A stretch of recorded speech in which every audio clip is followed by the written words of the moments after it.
This is a Digital Music Trends coverage of Midem 2014, an interview with Benji Rogers, founder and CEO of Pledge Music, and Paul Barton, head of A&R in the UK for Pledge. DMT's coverage is brought to you by CI, the leading provider of digital delivery services to the independent community on ci-info.com. Hi guys, it's great to have you here at Midem 2014, and we're back here. It's a more reasonable hour today, which is great. So thanks so much for joining me. He has a habit of getting us up super early, and in A&R time, that's just not allowed, is it? No. There's nothing before 11 o'clock, essentially. Yeah. So that's great. And so let's look at. I'm going to give for granted that people know what Pledge Music is at this point. If you don't know what Pledge Music is, you should go back to the interview I did with Benji last year here in Midem. And check out digitalmusictrends.com or the YouTube channel, and you're going to find that it's going to tell you everything you need to know about the basics of what Pledge Music does. But I want to talk about sort of an update of what's happened in the last 12 months. Pledge has grown a lot over the past year. On the product front, let's start with that. What's been happening? Sure. So we're actually in the midst of a rebuild of the entire platform, basically from the ground up, and it's going to focus. It's going to be a lot more artist-centric. One of the bits of feedback that we've been consistently getting from artists is we love what Pledge does, but it's very heavily Pledge branded. Yeah. And so the new platform is going to have a lot of new types of design features that are going to be more about featuring the artist brand and their thing, while still retaining all the benefits of the platform itself. But platform-wise, feature-wise, we've been getting a lot more into the chart eligibility needs of a lot of our artists. We're getting a lot more into fulfillment and manufacturing, because that's a big thing that artists have wanted, and led, I think, in a large part by the UK team and Paul and his team in particular, is that the label integrations, the types of campaigns that we're doing, we've had to adapt what the platform does for them, and we've been absolutely open to doing the maximum we can while still retaining the fan experience and making sure that keeps important. So it's been a remarkable year. We were catching up last night over at a bar, and we were just like, wow, a lot's happened. Yeah, what's happened. Yeah. Paul, let's talk about requirements of labels. So what are the, a couple of key points that labels bring up that you had to implement over the past year to make the Pledge Music platform more suitable for them? More suitable for the labels. The big part of it was the chart eligibility, like sort of Benji said, and also the fulfillment of the items to make sure we hit with the right release schedule. But as everybody who's ever worked with a label or has any experiences with making records, timelines shift, deadlines shift. So we had to be flexible enough to be able to make sure that we manage the campaigns properly and that the fan doesn't have a bad experience. So no matter that, like Benji again explained, we're integrating with bigger companies and record labels, our focus is still that the fan has a great experience on Pledge Music. So we've just had to learn how to be a little bit more flexible. We've had to be able to up our management of the campaigns and also integrate with labels in terms of reporting, and chart eligibility and fulfillment, all of which we have in place now and running very smoothly. That's great. And so looking at... Never any mistakes. Never any. No, never. And looking at how the... artists are using Pledge. Of course, you're coming to the point where artists are using Pledge for the second time around, and maybe even third, who knows. But how is their approach evolving for artists that have used it before and are coming back to the platform? Do you find that they're refining their approach, they're refining the way that they present and they conduct their campaigns? They're actually getting better at it, I find, because so what happens when you launch a second campaign, the first pledgers are auto-notified about the new one as it goes live. So there's a big kind of initial burst. And one of my favorite ones is watching someone like Matthew Mayfield, who's done 3 campaigns. His first campaign's under 200 pledges. His second campaign over 500 pledges. His third close to 1,000. So you see it growing. And I mean, bands like Hawkeyes who did their first campaign and second campaign, you can see that there's a progression, because now the existing fans are ready and they're actually excited about it. And in the best possible scenario, an artist says, listen, I'm thinking of doing another one. What do you guys want to see? The fans will give their feedback. And that's another thing. One more thing to add that we've added too in the last year, which I mentioned, is we've now got a survey functionality within the updates. So an artist can upload 5 different versions of the artwork. Fans can vote for which one they like. Upload the entire album. Fans can choose the sequences. So they're able to interact a lot more. And so when a second campaign launches, we're like, hey, by the way, you should offer this technique. You should offer this one. Hello, mate. You're busy. I'll come back in a minute. One of our Canadian label partners, right there, coming in. So yeah, I think that, I mean, in the specifics, I mean, Hawkeye's definitely had a really successful second campaign. Yeah, definitely. And it's exactly what Benji said. From the first campaign, they learned a lot of the do's and don'ts that they did. So we did an album campaign with them, and then they came back and they did their new EP with us afterwards. And yeah, they refined it. It was much more slick. They knew how to go about it the right way. And the same thing, they asked the fans via Pledge Music and via their own social media, T-shirt images that the fans preferred, etc. So yeah, and Sophie Madeline, who's returned and done 2 albums with us now, same thing. Surveys our fans a lot on Pledge Music about the items that the fans really wish for. But she's so close to her fan base, they instantly know what she's going to offer. She instantly knows what they want. So yeah, returning artists are, like Benji says, just getting better at it. But the most exciting thing is the fans are responding quicker to it as well, because like Benji said, they get notified straight away, and straight away, like Ginger Wildheart. Ginger Wildheart's on his 3rd campaign right now, and it's just the sheer numbers he's doing, and his manager, like 2 members of Ginger's band have now done pledge campaigns, CJ, and then Wildheart last night, yeah. So in 24 hours, he's basically put his album towards where it needs to be.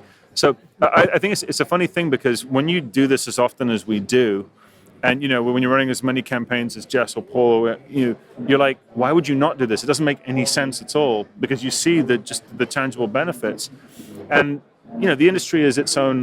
It's an uphill battle explaining it sometimes, but we're not going to quit. We're not going to give up. And the second and third campaigns mean that you're like, to me, I think the ultimate goal is when an artist says, right, this is how I do this now, and that's when we'll have achieved, the ultimate goal, which is that when the second the band walks in the studio or thinks about making an album, like, right, when does the Pledge campaign go live?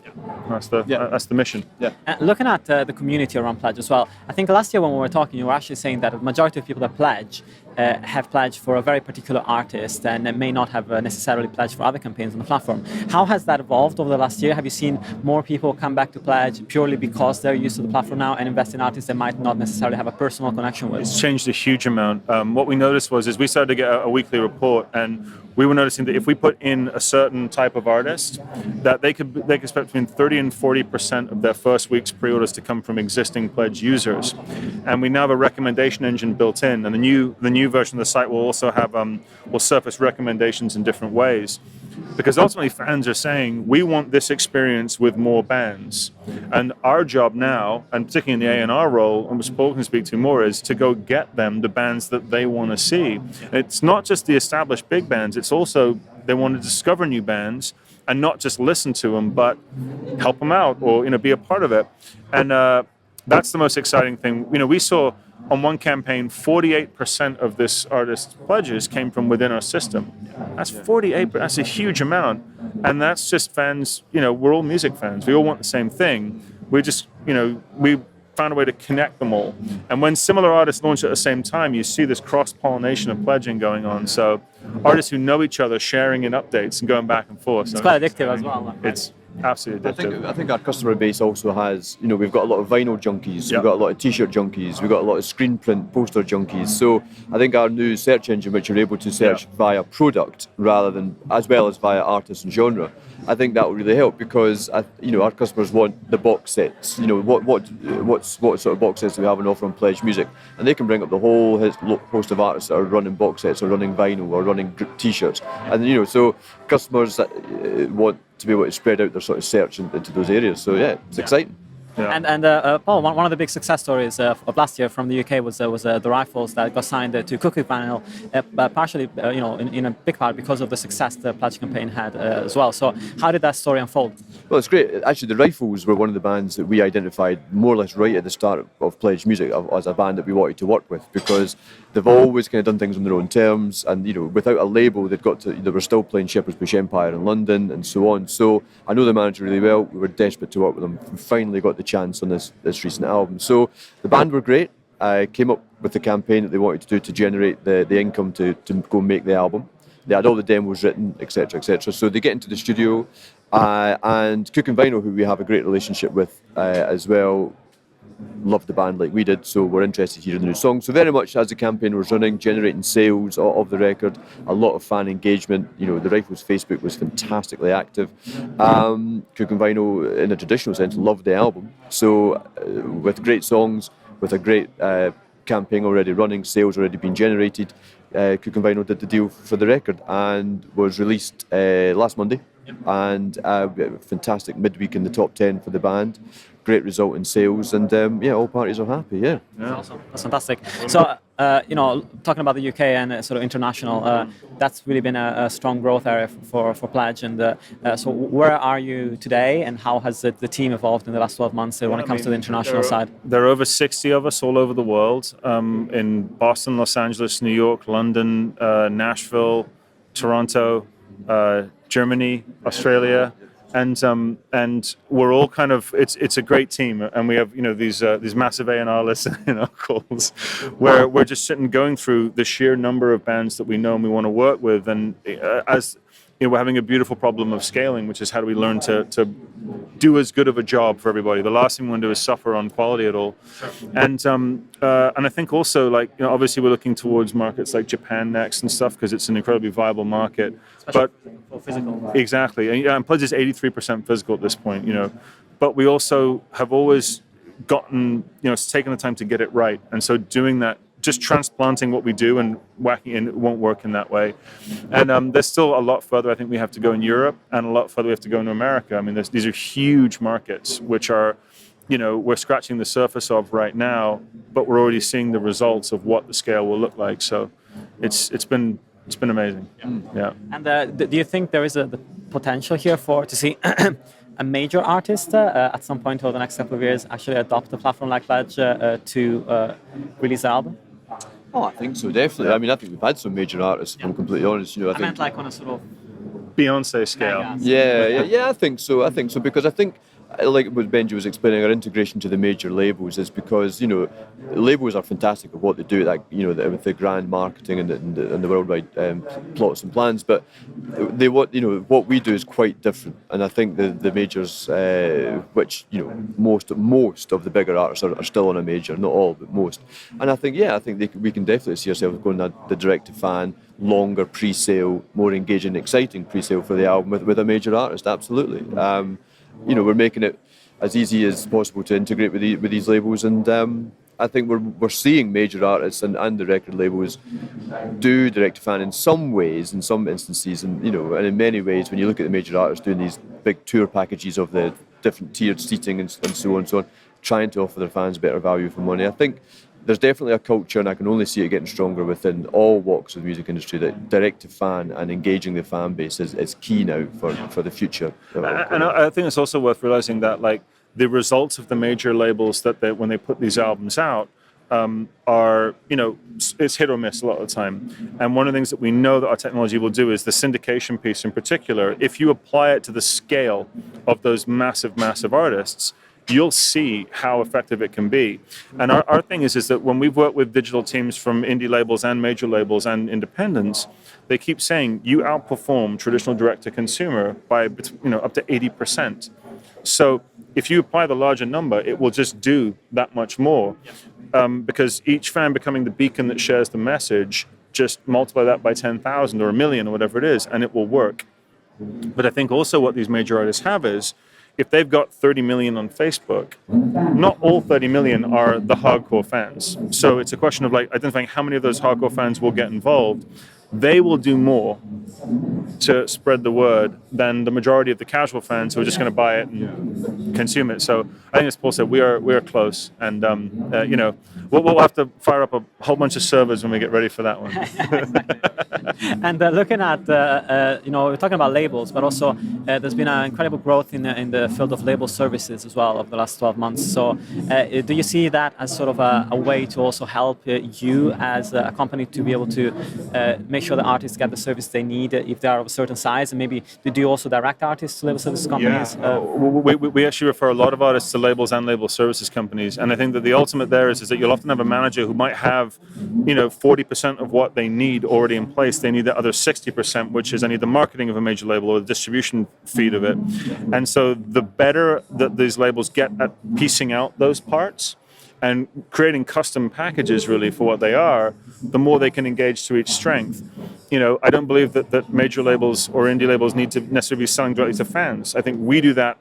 We allow the artists to do that better than they often can. But when it comes to getting to more people and reaching more people, those talented people that work at the labels, they're talented, they're there for a reason. And so if we can loosen that budget restriction and give the artists, you can go to a label now and perform these services, it's a win-win for everybody. And we're seeing a lot of those types of deals coming through now. That's very sure. So, But you can't have Paul for A&R anymore. You can't have him. it's actually funny, like, it's actually an interesting role, right? Like talking about having A&R as part of a service that is not essentially a label, but as a bridge to find those artists. How do you find that process? I think it's what sets us aside, really, Pledge Music, because Pledge Music is a music company, and I think it's always been driven that way from when Benji and Malcolm and Rupert all started up in the basement of their first office in London.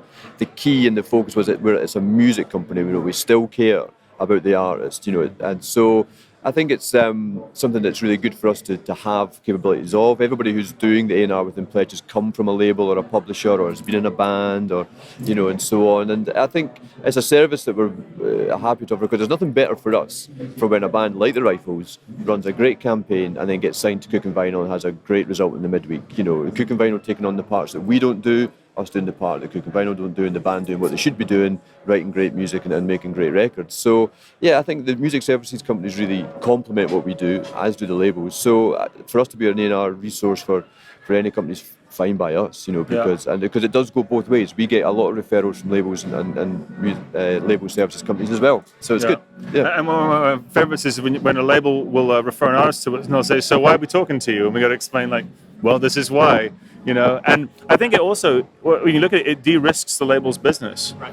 If we've pre-sold X number, then that's fewer records that they have to sell, and they can focus on selling more to more people. So, Pledge was founded, as Paul said, as a music company on the concept of win-win. Everybody should win in the equation. And that's, Martin and Robert Cooking Vinyl finding an amazing artist via our system or referring one to us that we then able to reach the Pledge Music fan base is it's a win-win. Yeah.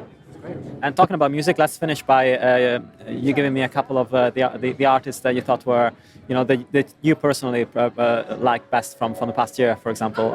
I know it's hard, I know it's difficult, but there's a bunch of them. But okay, I was when Lucinda Williams launched the campaign. That was pretty amazing for me. The new Firehorse record was phenomenal. When Hawkeyes was this year, right? Hawkeyes was in the last publish, that was a good one. Sophie Madeline's new album, as I said, she's amazing. She's brilliant. Who else? Who you like? I think we're pretty chuffed with the Reverend and the Makers that's a great stuff campaign. we're doing. Yeah. Hard Fi, we just did a best of Hard Fi actually, which was really good, which was with Warner, so it's quite chuffed with it. Hold Steady. Yeah, I did a fan EP, and that's really good. There's some amazing covers on there. and it's great to have bands like Stiff Little Fingers and Buzzcocks on there, having great success, because they're, Slash. You grew up with them. Slash did a record with us. That was. There's a lot when you think about it. I got to tell you, so there are sometimes where you wake up in the morning, you turn on the computer and you fire up the Pledge homepage, and like, what? Oh my God. That's great. Yeah. Well, thank you so much for your time once again. It's good to catch up at least once a year. Absolutely. And have a great rest of Midem. Nice one. It is. Thanks, mate. Lovely. And this has been the Digital Music Trends coverage of Midem 2014. You can find everything on digitalmusictrends.com or on youtube.com/digitalmusictrends.